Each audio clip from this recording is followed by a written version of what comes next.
Hey guys, what's going on? This is Otis here, and this was a nice little streak I ended up having in the Amtrak. As the gunner, of course, obviously, 'cause that's the only way to pretty much get kills. And I've been remembering to use the machine gun now, and it's been helping me a lot. I mean, you can just really tear a ton of infantry up, and even normal ground vehicles too, like the Jeeps and the Humvees and stuff. I mean, you'll just eat through them after the grenade launchers if you still end up killing them to finish them off with your 50 cal, which is pretty nice. I believe I had like about 20 kills or almost 20 kills by the time this whole streak ends up being over. We got close to dying a few times, and we finally ended up dying towards the next set of MCOMs and stuff. But what I want to talk about today is teachers and how to study teachers themselves too, because this teachers are studying you, and you're studying the class, at least, and learning the class. But typically in general, besides math, when you do assignments for all your classes, you can study your teacher to see what they like, to see what they can do with your how you can improve your work so they like it more. And the first example I'm going to give is writing, of course. And this is one where you could typically find out like what your teacher likes and stuff. And I know this especially works in college, so where like the teacher will tell you what they like. Like there's always some kind of weird topic that a writing teacher likes you to write about.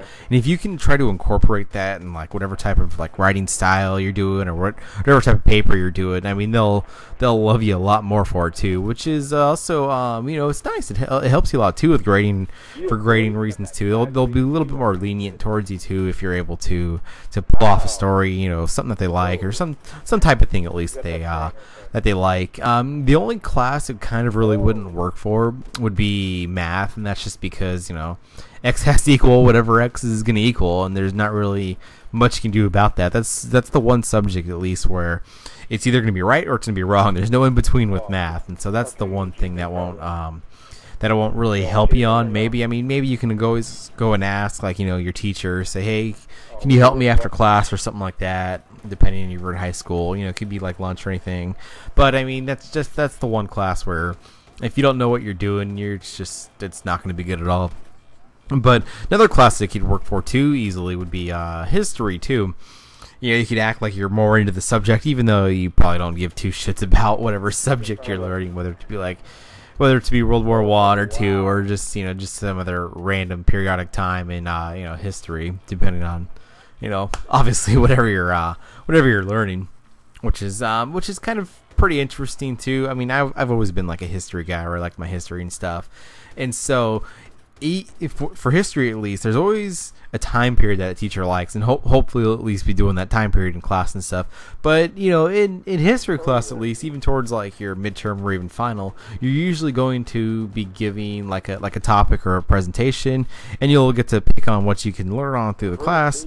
But if you're paying attention enough through the class and stuff, you'll get to see what that teacher likes, like what period they particularly like. I know in high school, one of the teachers liked World War II, and so I myself luckily liked World War II, and so I was able to to get a pretty good grade in the class, at least just doing just World War II stuff, just knowing with what I know, and then learning a little bit more too, which also helps a lot. I'm trying to think what other classes, if you have like PE or something, that's not really going to help you out. Trying to think of the other major classes right now, but typically writing is the one place, or English, that type of class, where it'll definitely help you out the most. I don't know what that guy was trying to do there. He was trying to run in charge with mines, and that's one of the last things you would want to definitely do, especially for an Amtrak that's got a grenade launcher that is shooting at you too. And then the 50 cal, I ended up finishing off the 50 cal, but we kind of got a little cocky here. This is one thing that I would definitely suggest if you're on the Amtrak or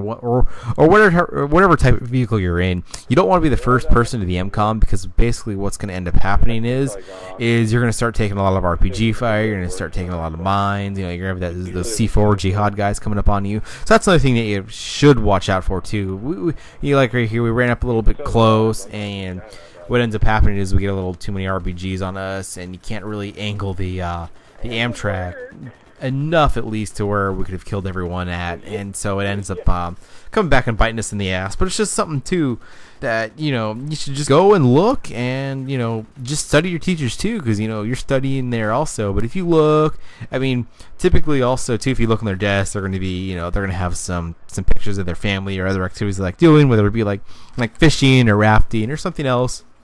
And it's always good to learn that, so you can adjust your class work to whatever type of thing they like, and it's going to help you in the long run too to do that. I know it's ending pretty soon here, but hopefully you guys ended up enjoying this, and go study your teachers because they're studying you.